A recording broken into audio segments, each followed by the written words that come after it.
नमस्कार दोस्तों, Shatrughan sir maths के इस यूट्यूब चैनल पर आपका एक बार फिर से स्वागत है। मैं हूं शत्रुघ्न यादव और आज के इस वीडियो में हम लोग पढ़ने वाले हैं एवरेज का अगला टैप, यानी कि जो टैप 10 होने वाला है। इसमें हम लोग जो है 2 टैप पढ़ेंगे। थोड़ा हो सकता है वीडियो लंबा हो सकता है, क्योंकि आप लोगों को पता होगा कि बिहार एसएससी यानी कि सीजीएल का जो एग्जाम है, उसके बाद सीजीएल हो गया, एसएससी जीडी, यानी कई तरह के एग्जाम है, तो इसलिए थोड़ा सिलेबस को जल्दी जल्दी करना पड़ेगा। इसलिए इसमें हम लोग 2-3 टैप को पढ़ने वाले हैं, जिसमें हम लोग पहले जो पढ़ेंगे, इससे पहले वाला वीडियो जो होगा इसमें हम लोग पढ़ चुके हैं वेटेज एवरेज के बारे में। आज हम लोग पढ़ेंगे एवरेज में ही, यानी कि जिसको हम लोग बोलते हैं एवरेज स्पीड, यानी कि औसत चाल के बारे में। आज हम लोग क्या पढ़ने वाले हैं? Average speed. एवरेज स्पीड कहने का मतलब औसत चाल के बारे में पढ़ेंगे। तो चलिए पहले इसका थोड़ा बेसिक जान लेते हैं, उसके बाद हम क्या करेंगे, इस पर क्वेश्चन भी करेंगे।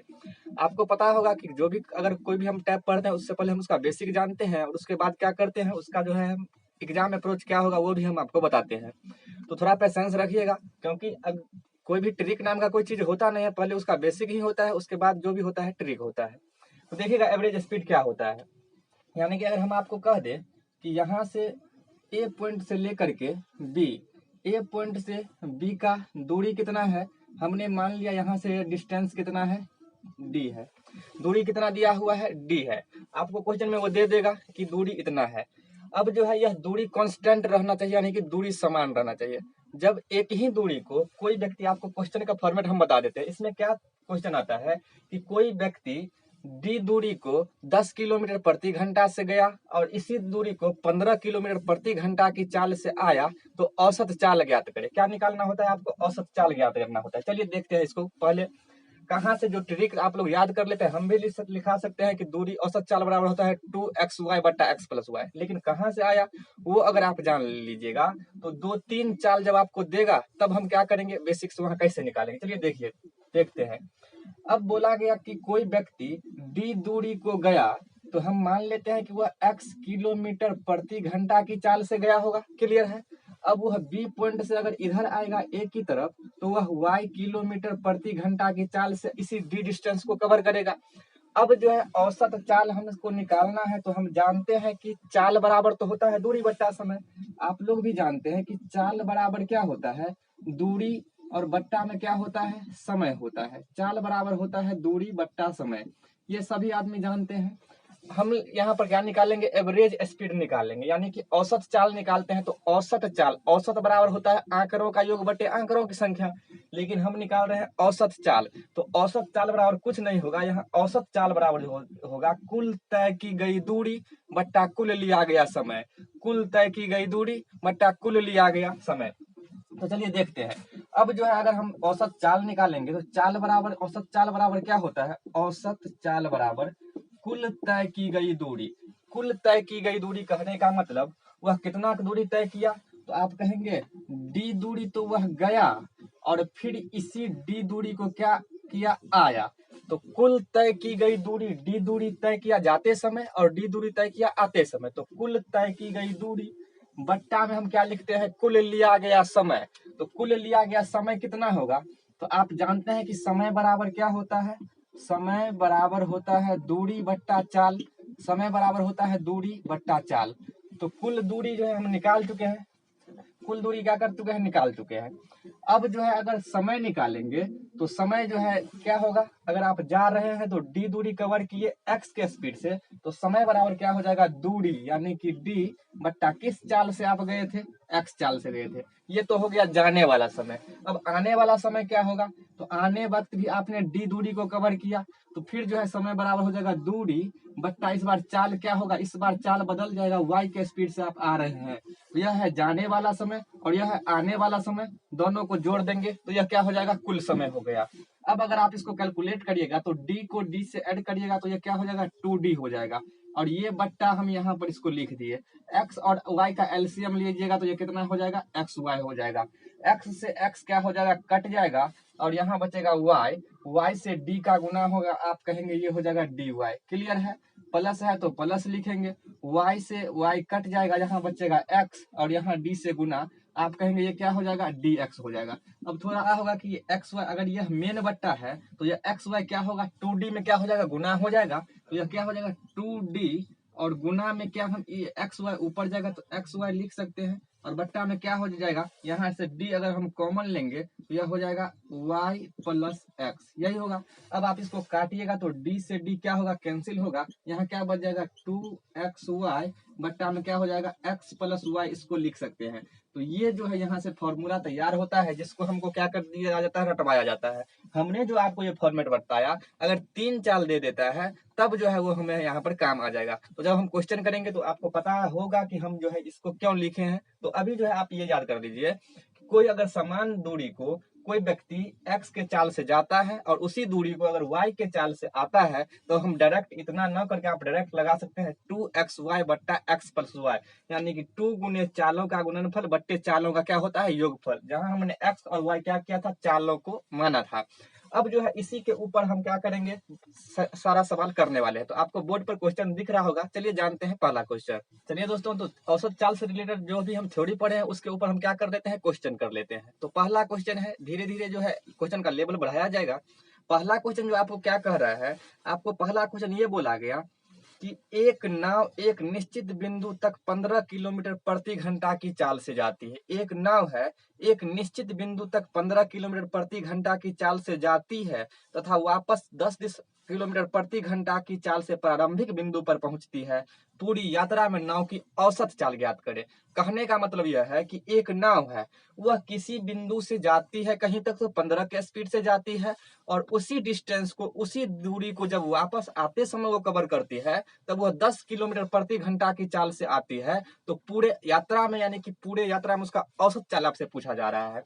तो हमने अभी आपसे यही बताया कि औसत चाल बराबर, यानी कि एवरेज स्पीड बराबर क्या होता है, 2xy बट्टा x प्लस वाई। क्या होता है, 2xy बट्टा x प्लस वाई होता है, जहां x और y क्या है, आने और जाने का चाल है। अब आपको दिया हुआ एक जाता है वह 15 के स्पीड से, तो 2 तो आपके फॉर्मूला में है 2, x जो है 15 से गया और y जो है 10 से आया, और बट्टा में 15 प्लस 10 करेंगे। तो इस तरह से अगर करने के बाद अगर आप काटिएगा तो देखिएगा 2 गुने 15 प्लस 10 बट्टा ये कितना हो जाएगा, 15 10 25 हो जाएगा। अब आप इसको काटिएगा तो 5 से जाएगा, 5 तरीका 15, 5 25। क्लियर है, यहाँ पर सॉरी, यहाँ पर जो है मल्टीप्लाई होगा। 5 से 10 को काटेंगे, 5 दूना 10। अब गुना करिएगा तो 3 दूना 6 दूना कितना हो गया, 12 किलोमीटर प्रति घंटा उसका क्या हो जाएगा, औसत एवरेज हो जाएगा, यानी कि औसत चाल हो जाएगा। तो आपको ऑप्शन नंबर बी इस क्वेश्चन का करेक्ट आंसर हो जाएगा, और यह कलर ग्रेड में पूछा हुआ क्वेश्चन है। चलिए देखते हैं नेक्स्ट क्वेश्चन। नेक्स्ट क्वेश्चन क्या बोला गया, नेक्स्ट क्वेश्चन को भी हम इसी तरीका से बनाएंगे, कोई नया तरीका होगा नहीं इसमें, क्योंकि जो हमने आपको बताया है औसत चाल उसी के ऊपर काम करेंगे। क्या बोला गया, एक व्यक्ति एक स्थान से दूसरे स्थान तक 4 किलोमीटर प्रति घंटा से पैदल जाता है। एक व्यक्ति एक स्थान से दूसरे स्थान तक जाता है तो 4 किलोमीटर प्रति घंटा से वह पैदल जाता है, तथा वापस उसी रास्ते से बोला है, यानी कि वही दूरी को कवर करने का ये बात कर रहा है। 4 किलोमीटर के स्पीड से गया, लेकिन आ जो रहा है वह 16 किलोमीटर प्रति घंटा की औसत चाल से आ रहा है। तो कह रहा है कुल दूरी को तय करने में, कुल दूरी कहने का मतलब जाने वाला दूरी और आने वाला दूरी तय करने में उसका औसत चाल क्या रहा होगा। तो हम जानते हैं कि औसत चाल बराबर क्या होता है, 2xy बट्टा x प्लस वाई। तो क्या कह रहा है वह, तो एवरेज स्पीड बराबर जो हम जानते हैं क्या होता है कि जाएंगे तो हो जाएगा 2, लेकिन 4 के स्पीड से गया तो 4 लिखेंगे, और यह 16 के स्पीड से आया तो 16 लिखेंगे। क्लियर है। अब कह रहा है बट्टा में लिखेंगे x प्लस वाई, यानी कि 4 प्लस क्या लिखेंगे, 16 भी लिखेंगे। अब आप इसको कैलकुलेट करिएगा तो यह क्या हो जाएगा, 2 गुने 4 गुने 16 होगा, और 16 और 4 क्या हो जाएगा, 20 हो जाएगा। तो इसको अगर हम काट दे तो 2 दाएं क्या हो गया, 20 हो गया, और 16 चौका क्या हो गया, 64 बट्टा क्या हो गया, 10। तो 64 बट्टा 10 को क्या हम 6.4 किलोमीटर प्रति घंटा भी तो लिख सकते हैं। तो आपका जो है आंसर तैयार हुआ 6.4 किलोमीटर प्रति घंटा, जो कि आपको ऑप्शन नंबर 2 में दिख रहा होगा, 6.4 किलोमीटर प्रति घंटा। उम्मीद करते हैं आपको ये समझ में आया होगा। अब थोड़ा लेवल को और बढ़ाते हैं, तो इसी टाइप का नेक्स्ट क्वेश्चन देखते हैं। वो क्या करेगा, आपको थोड़ा फंसाने का कोशिश करेगा, तो लैंग्वेज में कुछ ना कुछ चेंज करेगा। अब देखिए क्या वो चेंजिंग करेगा, तो आप दोनों में, इससे पहले वाला सवाल और इस सवाल में अंतर देखिएगा। क्या बोला गया सवाल में, एक मोटर चालक 150 किलोमीटर दूर एक स्थान तक इससे आपको क्या अंतर लगा? आपको ये अंतर लगा होगा कि इससे पहले जो भी हम क्वेश्चन किए हैं उसमें डिस्टेंस नहीं दिया गया था, केवल फिक्स बोल दिया गया था एक निश्चित दूरी है। लेकिन इस बार वह 150 किलोमीटर दे दिया है, तो बहुत सारे दोस्त हमारे जो है कंफ्यूज हो गए होंगे, अब ये 150 किलोमीटर क्यों दे दिया गया। जब डिस्टेंस कांस्टेंट है तो हमको उससे कोई मतलब होने वाला नहीं है, क्योंकि जब औसत चाल पूछा है तो हमको डिस्टेंस से कोई मतलब है नहीं और रहना भी नहीं चाहिए। आगे बोला गया एक मोटर चालक 150 किलोमीटर दूर एक स्थान तक 50 किलोमीटर प्रति घंटा की औसत गति से जाता है। आपको केवल ये याद रखना है कि गया कितना के स्पीड से, बोला 50 किलोमीटर प्रति घंटा के स्पीड से गया और 30 किलोमीटर प्रति घंटा की गति से वापस आता है, तो पूरी यात्रा में उसका औसत चाल ज्ञात करें। कुछ नहीं, 150 किलोमीटर दिया हमको, उससे कोई मतलब है नहीं, क्योंकि हम बेसिक से बनाएंगे नहीं। आगे बोला गया 50 के से गया और 30 से आया, तो हम लिख जानते हैं कि 2xy बटा x प्लस वाई होता है।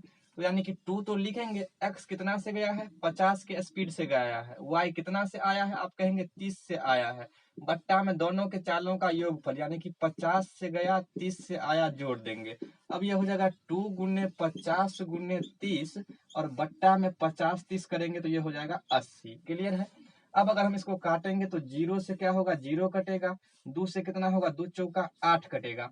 अब ये कितना हो गया, अगर और काटेंगे तो हो जाएगा 15 दूना 30 और 2 दूना क्या हो जाएगा 4, तो 15 पच्चे 75। यहाँ से जो आपका आएगा 75 और बट्टा में क्या आ जाएगा 2, तो 75 का आधा करेंगे 37.5 किलोमीटर प्रति घंटा इस क्वेश्चन का करेक्ट आंसर होगा, जो कि आपको ऑप्शन नंबर 3 में दिख रहा है। और ये भी आपका प्रीवियस ईयर क्वेश्चन है। आप किसी भी एग्जाम का तैयारी कर रहे हैं, अगर एक बार आप शुरू से लेकर के अंत तक आप जो है किसी भी हमारे चैप्टर को अगर पढ़िएगा, जो भी आपको इस चैनल पर मिलेगा, तो आप किसी भी एग्जाम का, वनडे कॉम्पिटेटिव एग्जाम का तैयारी कर रहे हैं तो उसमें आपको मैथ में तो दिक्कत होने वाला नहीं है। चलिए अब जो है देखते हैं, अगर 3 चाल दे दिया जाए तब हम कैसे बनाएंगे, तो देखते हैं अगला क्वेश्चन वही है। चलिए दोस्तों, तो देखते हैं जब वो 3 चाल दे देगा तो हम इस तरह के क्वेश्चन को कैसे बनाएंगे। तो आपको घबराना नहीं है, वहां जो है ये तो केवल 2 चाल के लिए वैलिड है ना, जब उतना ही डिस्टेंस को कवर करता है और आता है। जब आपका दूरी भी अलग अलग दे देगा और आपका चाल भी अलग अलग दे देगा, तब हम कैसे बनाएंगे। तो जब हम बेसिक में आपको थ्योरी अभी बता रहे थे थोड़ा देर पहले, तो हमने आपको ये कहा था कि ये जो है थोड़ा आपको माइंड में रखना है। अब 2 चाल के लिए हमने ये फॉर्मूला याद कर दिया, क्या हम 3 होगा तो वहां भी हम फॉर्मूला यूज करेंगे, 4 भी रहेगा तो भी यूज करेंगे, तो सबके लिए अलग अलग फॉर्मूला याद करने से बेटर है थोड़ा हम बेसिक की ओर चलते हैं। तो चलिए देखते हैं। क्वेश्चन आपको एक ये बोला गया कि एक रेलगाड़ी है 10 किलोमीटर 20 किलोमीटर और 30 किलोमीटर की दूरियां, ध्यान दीजिएगा, यह 10 किलोमीटर को अलग बोला है, 20 किलोमीटर को अलग बोला है और 30 किलोमीटर को क्या किया है, अलग बोला है। अब वह बोला 10 किलोमीटर चलता है तो 50 के स्पीड से, 20 किलोमीटर तो 60 किलोमीटर पर घंटा से और 30 किलोमीटर की दूरी 90 किलोमीटर प्रति घंटा से चलता है। तब उसका एवरेज स्पीड निकाला जाए तब क्या होगा। तो हम जो है अब थोड़ा बेसिक की ओर चले, तो हम जानते हैं कि औसत चाल बराबर जो होता है, औसत चाल बराबर, अभी थोड़ा देर पहले हमने आपको ये बताया था कि औसत चाल बराबर होता है कुल तय की गई दूरी बट्टा कुल लिया गया समय। यही तो बताया कि औसत चाल बराबर होता है कुल तय की गई दूरी बट्टा कुल लिया गया समय। तो आप कहेंगे रेलगाड़ी चला कितना, कुल दूरी तो वही लिखेंगे। तो आप कहेंगे एक बार वो चला 10 किलोमीटर, फिर चला 20 किलोमीटर और फिर चला है 30 किलोमीटर। हम सभी दूरी को ऐड करेंगे, 10 किलोमीटर प्लस में 20 किलोमीटर प्लस में 30 किलोमीटर, सबको जोड़ इसलिए किए क्योंकि औसत चाल बराबर होता ही है कुल तय की गई दूरी, तो हमने दूरी को जोड़ दिया बट्टा में कुल लिया गया समय। अब समय लिखेंगे तो क्या कहीं आपको इस क्वेश्चन में समय दिया हुआ है, बिल्कुल नहीं दिया हुआ है। तो अब समय का फॉर्मूला यहाँ लगाएंगे। यहीं पर स्टूडेंट क्या करता है, गलती कर देता है। वह समय तो उसको पता नहीं रहता लेकिन वो निकाल नहीं पाता। कैसे निकालेंगे समय, तो हम जानते हैं समय बराबर होता है दूरी बट्टा चाल। समय बराबर क्या होता है, समय बराबर होता है दूरी और बट्टा में क्या लिखेंगे, चाल लिखेंगे। समय बराबर होता है दूरी बट्टा चाल। अब देखिए इसका यूज करके हम लिखते हैं, तो समय बराबर होता है दूरी बट्टा चाल। तो दूरी कितना, तो 10 किलोमीटर वह चला है, कितना के स्पीड से चला है, तो आपको दिया हुआ है क्वेश्चन में 50 किलोमीटर। 10 किलोमीटर जो चला है वह 50 किलोमीटर प्रति घंटा से चला है। तो कुल तय की गई दूरी बट्टा में कुल लिया गया समय लिखेंगे, तो समय का फॉर्मूला फिर यहाँ से यूज हो गया, समय बराबर दूरी बट्टा चाल। दूरी कितना तय किया, 10 तय किया, कितना के स्पीड से, 50 के स्पीड से। क्लियर है। आगे बोला गया यहाँ 20 किलोमीटर चला है, तो वह कितना के स्पीड से चला है, तो वह बोला है क्या 60 के स्पीड से चला है। तो समय बराबर दूरी और 60 के स्पीड से। फिर वह 30 किलोमीटर चला है, तो यह कितना के स्पीड से चला है, तो दिया है वह 90 के स्पीड से चला है। अब इसको कैलकुलेट करिएगा, आपका एवरेज स्पीड फाइंड आउट हो गया जाएगा। तो देखिएगा, अगर आप इसको कैलकुलेट करें तो 30 20 50 10 60 हो जाएगा। बट्टा में आप इसको काट भी सकते हैं, तो ये 5 बार में कटेगा। इसको काटिएगा 3 बार में कटेगा। इसको काटिएगा तो ये कितना बार में कटेगा? 3 बार में। इसको अगर लिखिएगा तो ये बचा 1/5 प्लस ये बचा 1/3 प्लस ये बचा 1/3।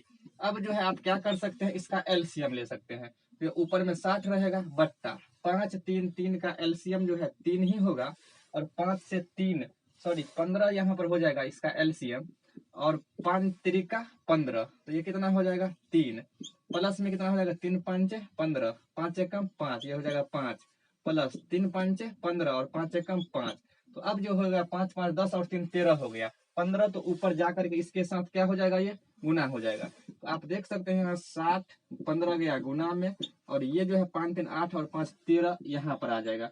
अब इसको आप कैलकुलेट करिएगा तो 15 छक्के 90 यानी कि 900 बट्टा क्या हो जाएगा? यह 13 हो जाएगा। इसको आप काटिएगा तो 13 छक 78, 13 छक 78। अब जो है आप ऑप्शन थोड़ा रेट करिएगा तो आपको जो है ऑप्शन 13 छक 78 हुआ, यहाँ 69 दशमलव आप देख सकते हैं यहाँ पर 69.23 किलोमीटर प्रति घंटा जो है इसका एवरेज स्पीड हो जाएगा। तो ये एक बहुत ही अच्छा क्वेश्चन था जो कि सीपीओ का पूछा हुआ क्वेश्चन था। तो जब 3 चाल दिया रहेगा तो हम इस तरह से बना सकते हैं, 2 चाल दिया रहेगा और डिस्टेंस कांस्टेंट रहेगा, सेम रहेगा, तो हम उस तरीका से 2xy/xy प्लस y से बना सकते हैं। तो ये था आपका एवरेज स्पीड। तो एवरेज स्पीड उम्मीद करते हैं आपको समझ में आ गया होगा। और अगर समझ में आ गया होगा तो आपको के पास जो भी बुक है उस बुक में से आप औसत चाल का जो भी क्वेश्चन आपको मिले आप बनाइए। 100% आपसे गारंटी रहा कि वो क्वेश्चन आपसे बनेगा, चाहे वो किसी भी एग्जाम का हो। चलिए आज रखते हैं यहीं तक और मिलते हैं नेक्स्ट वीडियो में।